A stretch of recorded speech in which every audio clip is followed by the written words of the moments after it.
Olá, tudo bem? Vamos começar mais uma gravação dos casos do livro O Céu e o Inferno. E dessa vez vamos ler o caso de Samuel Filipe. Lembrando que Samuel Filipe é um espírito, né, que está aí em algum lugar. E vamos pedir a ele nessa hora que Deus o abençoe.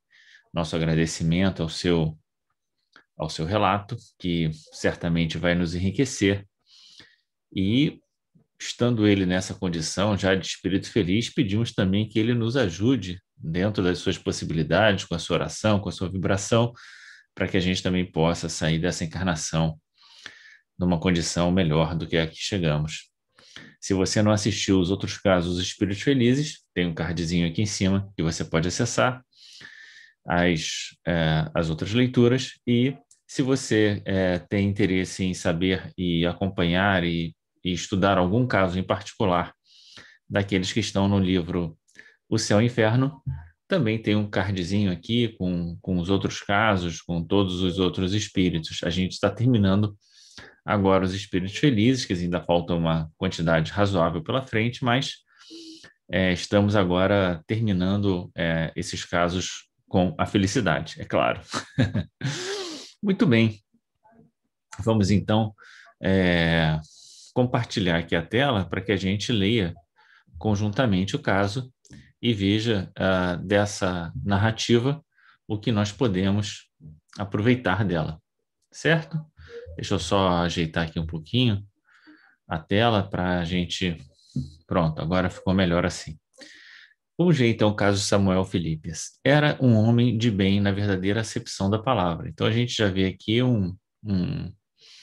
né? Quem quisera nós, né?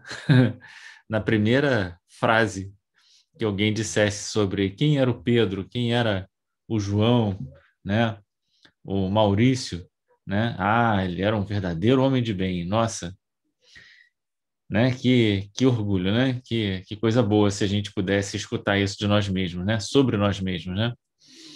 Ninguém se lembrava de o ter visto cometer uma ação má ou errar voluntariamente no que quer que fosse. Então aqui, ó, não cometeu uma ação má nem errou no que quer que fosse. Meu Deus do céu, eu queria estar perto desse homem, né? Que loucura, que coisa boa, né? Nesse sentido. De um devotamento extremo aos amigos. Então a gente já viu que devotamento e abnegação são duas chaves para a nossa felicidade, né? Então, sempre que a gente puder se devotar ao outro, façamos isso. Podia-se ter como certo o seu acolhimento, se tratando de quaisquer favores, ainda que contrários ao seu próprio interesse. Então, pediu alguma coisa para ele, ele vai fazer, ele fez, né? Ainda que contrário ao seu próprio interesse, né? E a gente vê, né, no Livro dos Espíritos a menção de que, em geral, quando a pessoa é ferida no seu interesse próprio, ela acaba se perdendo a si mesma. E aqui é o contrário, né? Na medida em que ele tinha que fazer alguma coisa que era contrário ao seu próprio interesse, ele não deixava de fazer, pelo bem do outro, né? Então, só esse primeiro parágrafo aqui já é uma lição de vida para nós. Trabalhos, fadigas, sacrifícios, nada o impedia de ser útil, e isso sem ostentação, admirando-se quando se lhe atribuía por esses predicados um grande mérito. Jamais desprezou os que lhe fizeram mal, antes se dava pressa em servi-los como se bem semelhante lhe houvesse feito. Tratando-se de ingratos, dizia, não é a mim, porém, a eles que se deve lastimar, posto que muito inteligente e dotado de natural vivacidade, teve na terra uma vida obscura, laboriosa e bordada de rudes provações. Esse ponto aqui é um dos pontos que eu gosto mais de ressaltar, né? Essa vida, de ter uma vida obscura, né? Com muitas provações, mas de muito serviço, né? Ao próximo, com trabalhos, fadigas, devotamento, né? Mas uma vida obscura.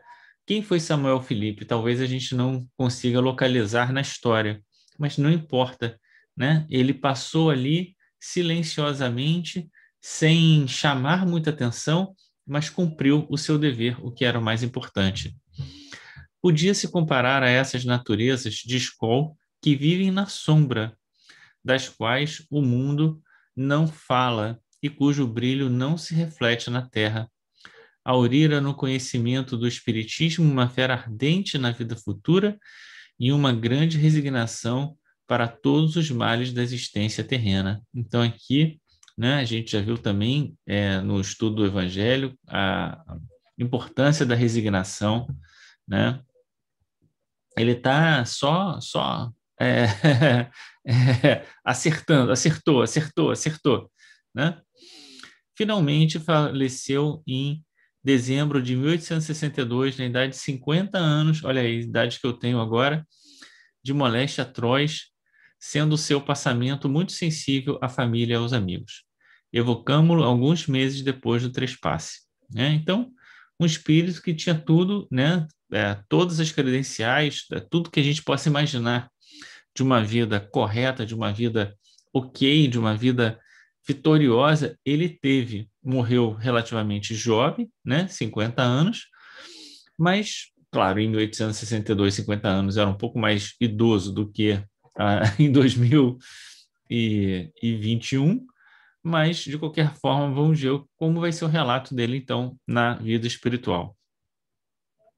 Tens uma recordação nítida dos últimos instantes da vida na Terra? Perfeitamente, conquanto essa recordação reaparecesse gradualmente. No instante preciso do desprendimento, eram confusas as minhas ideias. Então, aqui é a perturbação, né? Aquele momento em que a alma está exatamente se desprendendo, e aí as ideias ficam relativamente confusas. Mas a percepção, né?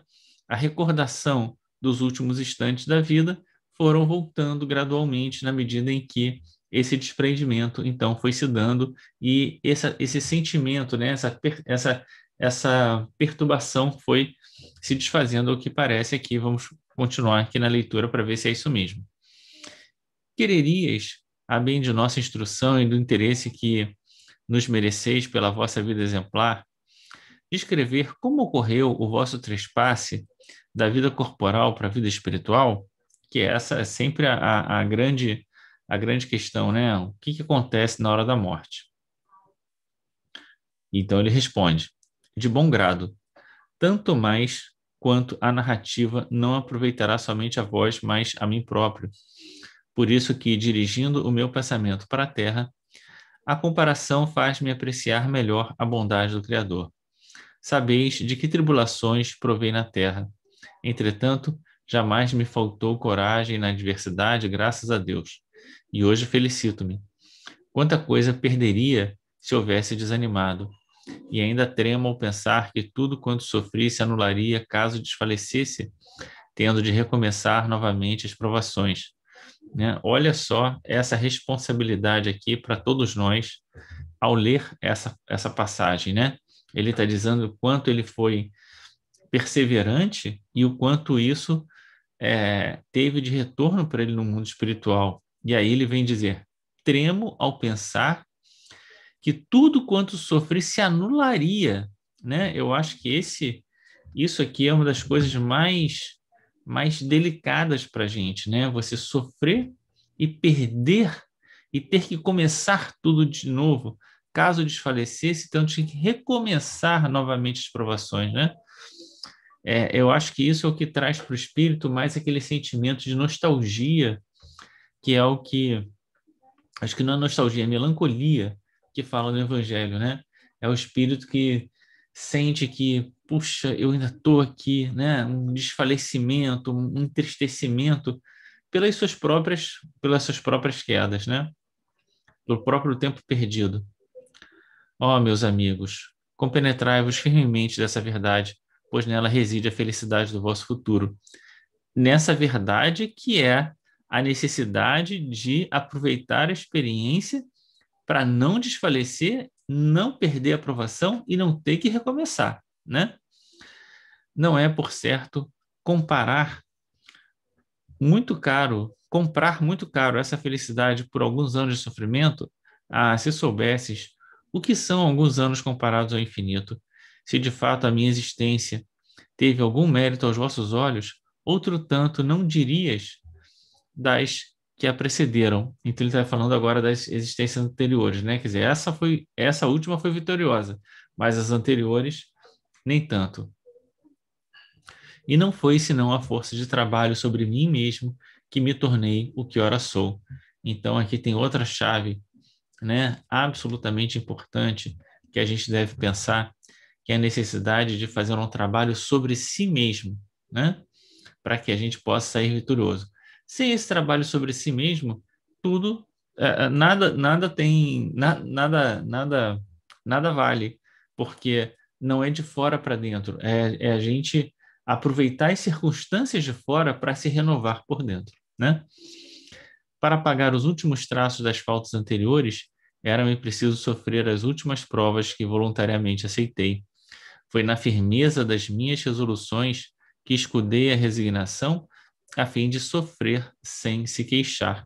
Então, se você pegar lá, vou deixar até um cardzinho aqui sobre a conversa com Lígia Simões sobre bem-aventurados aflitos, e a gente vai ver a necessidade de sofrer sem murmurar, sem se queixar. Hoje abençoo essas provações, pois a elas devo o ter rompido com o passado. Simples recordação agora que me permite contemplar com legítima alegria o caminho percorrido. Ó vós que me fizestes padecer na terra, que fostes cruéis e malévolos para comigo, que me humilhastes e afligistes, vós cuja má fé tantas vezes me acarretou duras provações, não somente vos perdoo, mas até vos agradeço, intentando fazer o mal, não suspeitáveis do bem que esse mal me proporcionaria. É verdade, portanto, que a vós devo uma grande parte da felicidade de que gozo, uma vez que me facultaste ocasião para perdoar e pagar o mal com bem. Deus colocou-vos em meu caminho para ferir a minha paciência, exercitando-me igualmente na prática da mais difícil caridade, a de amar os inimigos. Então veja que ele aproveitou o ensejo de falar, né? Perguntaram para ele como foi a desencarnação dele, e ele aproveitou para falar sobre outras coisas, sobre a encarnação dele e sobre aquilo que ele pôde exemplificar, né? Que foi retribuir o mal com o bem, amar os inimigos, se devotar, né? Tá aproveitando a oportunidade para agradecer aqueles que foram motivo de provação, os instrumentos de provação, né? E não maldizer a essas pessoas, né? Então, agora ele vai dizer, ó, não vos impacienteis com essa divagação, porque ele está falando aqui, né? E não está respondendo a pergunta, mas agora ele vai responder. Porquanto vou responder agora a vossa pergunta. Conquanto sofresse cruelmente com a moléstia que me acometeu, quase não tive agonia. A morte sobreveio-me como um sono, sem lutas nem abalos. Então, a agonia que ele está falando é quando a pessoa passa por ela sente que o momento da desencarnação está chegando e ela se prende ao corpo. E aí fica ali que é a chamada agonia da morte, né? Então, é como se o espírito se debatesse para não se desprender do corpo, porque sabe intuitivamente que dali não volta mais, né? Então, como ele era uma pessoa que sabia da vida espiritual, né? Ele está dizendo que todo esse processo foi muito simplificado, porque a morte sobreveio como um sono, sem lutas e sem abalos. Sem temor pelo futuro, não me apeguei à vida e não tive, por conseguinte, de me debater nos últimos momentos. Está aí, né? A explicação dessa referência que ele diz que ele não teve, então, uma agonia na morte. A separação completou-se sem dor nem esforço, sem que eu mesmo de tal me percebesse. Ignoro que tempo durou o sono, que foi curto, aliás. Meu calmo despertar contrastava com o meu estado precedente. Não sentia mais dores e exultava de alegria. Queria erguer-me, caminhar, mas um torpor nada desagradável, antes deleitoso, me prendia e eu me abandonava a ele prazerosamente, sem compreender a minha situação, conquanto não duvidasse ter já deixado a terra. Tudo que me cercava era como se fora um sonho. Vi minha mulher e alguns amigos ajoelhados no meu quarto, chorando, e considerei de mim para mim que me julgavam morto. Quis então desenganá-los de tal ideia, mas não pude articular uma palavra, e daí concluí que sonhava. O fato de me ver cercado de pessoas caras, já muito falecidas, e ainda de outras que à primeira vista não podia reconhecer, fortalecia em mim essa ideia de um sonho em que tais seres por mim velassem. Esse estado foi alternado de momentos de lucidez e de sonolência, durante os quais eu recordava e perdia a consciência do meu eu. Pouco a pouco, as minhas ideias adquiriram mais lucidez. A luz que entrevia por denso nevoeiro fez-se brilhante, e eu comecei a compreender-me, a reconhecer-me, compreendendo e reconhecendo que não mais pertencia a esse mundo. Certamente, se eu não conhecesse o Espiritismo, a ilusão perduraria por muito mais tempo. Então, vê que ele ficou ali naquele estado, né? De não sabe se está acordado, não sabe se está sonhando, vê as pessoas, quer falar com ela, vê os desencarnados, não se dá conta que já está vendo os desencarnados porque desencarnou. Ele ficou ali naquele. Se a gente pudesse fazer uma comparação, é exatamente quando a gente está meio acordado, meio dormindo, que a gente quer falar, quer se mexer e às vezes não consegue e fica nesse estado. Ele diz que esse período foi bem curto e foi prazeroso, não foi nada difícil, não foi nada doloroso, foi muito tranquilo. A gente vê aqui uma desencarnação absolutamente tranquila, né? Sem grandes abalos, sem grandes problemas. Na verdade, ele não tinha culpa, ele não tinha medo, ele não tinha nada que o entravasse ou pudesse comprometer, né? Não, parece que ele também não tinha grandes vícios, quer dizer, nada o prendia muito à matéria nesse sentido, né? Vamos continuar aqui a leitura. O meu invólucro material não estava ainda inumado e eu olhava com piedade, felicitando-me pela separação, pela liberdade, pois se eu era tão feliz por me haver enfim desembaraçado, respirava livremente como quem sai de uma atmosfera nauseante. Indizível sensação de bem-estar penetrava todo o meu ser. A presença dos que amara alegrava-me sem me surpreender, antes parecendo-me natural, como se os encontrasse depois de longa viagem. Uma coisa me admirou logo: o compreendermos-nos sem articular uma palavra. Então, esse aqui é um outro ponto importante, né?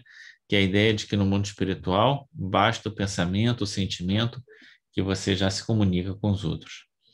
Os nossos pensamentos transmitiam-se pelo olhar somente, como que por efeito de uma penetração fluídica. Eu não estava, no entanto, completamente livre das preocupações terrenas, e como para realçar mais a nova situação, a lembrança do que padecera me ocorria de vez em quando à memória. Sofrera corporal e moralmente, sobretudo moralmente, como alvo que fui da maledicência dessas infinitas preocupações mais acerbas, talvez, que as desgraças reais, quando degeneraram em perpétua ansiedade. E ainda bem, não se desvaneciam tais impressões. Já eu interrogava a mim mesmo se de fato delas me libertara, parecendo-me ouvir ainda umas tantas vozes desagradáveis. Reconsiderando as dificuldades que tanto e tantas vezes me atormentavam, tremia e procurava, por assim dizer, reconhecer-me, assegurar-me de que tudo aquilo não passava de fantástico sonho. E quando cheguei à conclusão, a realidade dessa nova situação foi como se me aliviasse de um peso enorme. Então vê que ele ainda tinha, né, ainda guardou por um tempo essas preocupações materiais, a lembrança do passado, e isso acabou o atormentando um pouquinho, né, no seu regresso da vida espiritual. Mas quando ele se deu conta de que isso tudo era apenas uma projeção da sua própria mente, né? Ele se liberta dessas projeções e as coisas se resolvem, né? É isso que ele está dizendo aqui.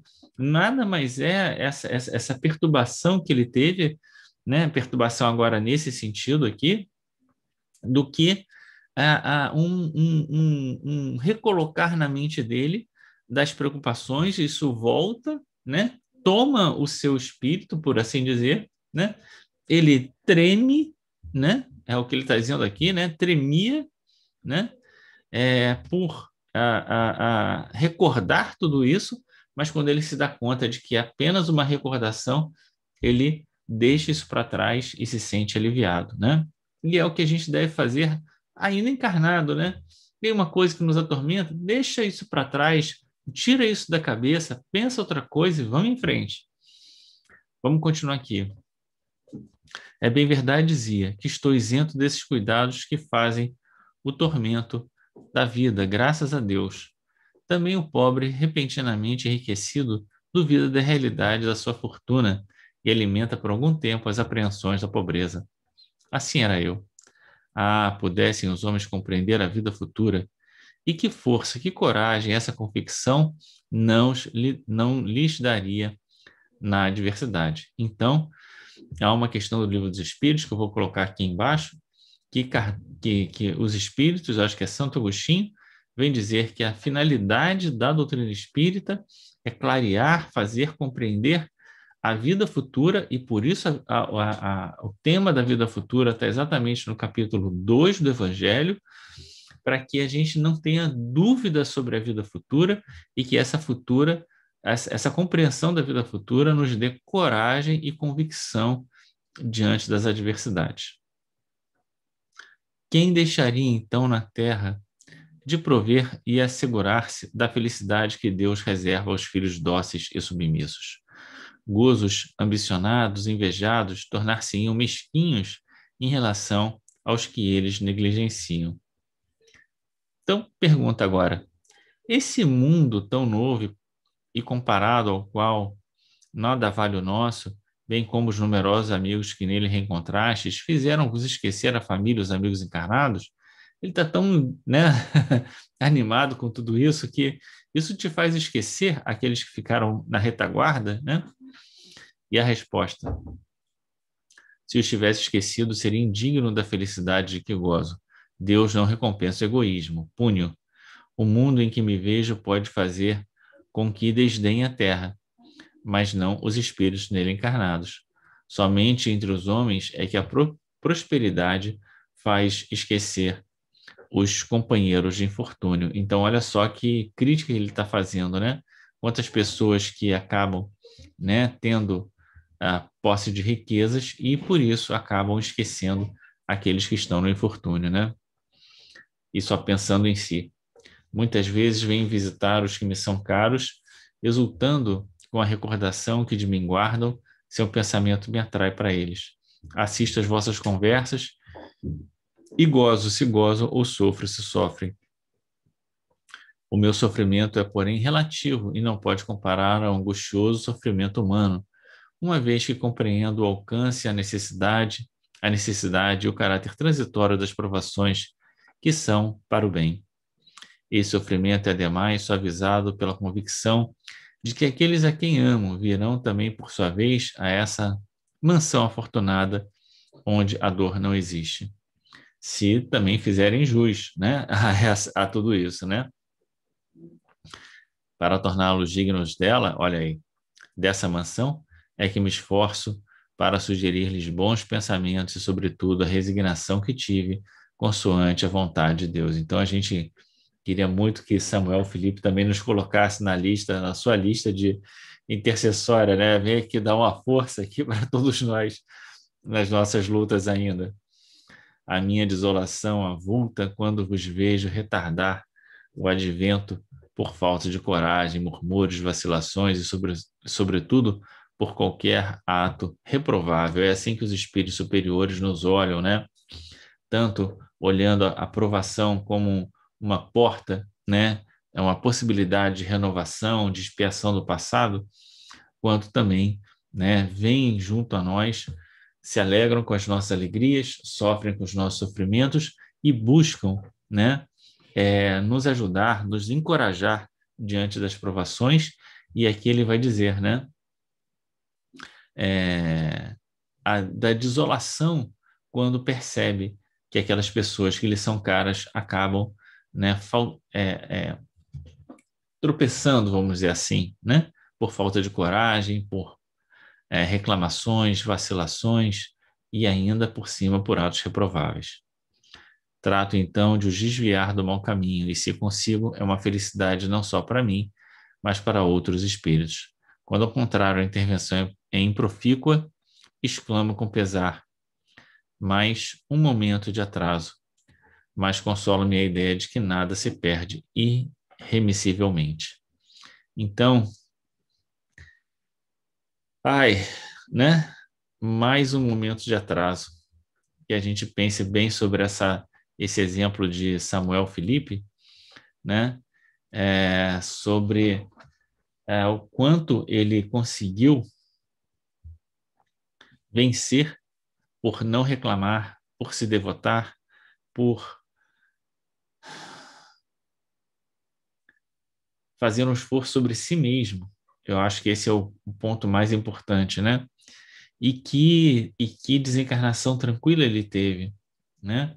Apesar de parecer ali que ele, né, algum momentozinho teve uma dificuldade, mas isso muito claramente ele diz que tirou de letra e que tudo que ele conseguiu, né, de felicidade depois disso, né, supera em muito aquilo que ele passou, tanto na existência que teve de lutas, provações, de maledicência. Então ele deve ter sido uma pessoa, né, não só obscura do ponto de vista social, né, econômico, político e tal, uma pessoa que teve uma vida simples, mas que deve ter sido objeto de fofoca, de maledicência, deve ter puxado o tapete dele, né? Deve ter acontecido muita coisa nesse sentido, e ele continuou sem deixar de fazer o bem, e esse é o nosso grande ensinamento aqui com Samuel Felipe. Que Deus o abençoe na sua jornada, que Deus nos abençoe nesse dia, que Deus abençoe na nossa vida. Na próxima leitura, vamos ver o caso de Van Durst. Van Durst. E vamos ver o que a gente pode também aprender com ele. Tá certo? Um grande abraço, fica com Deus e até.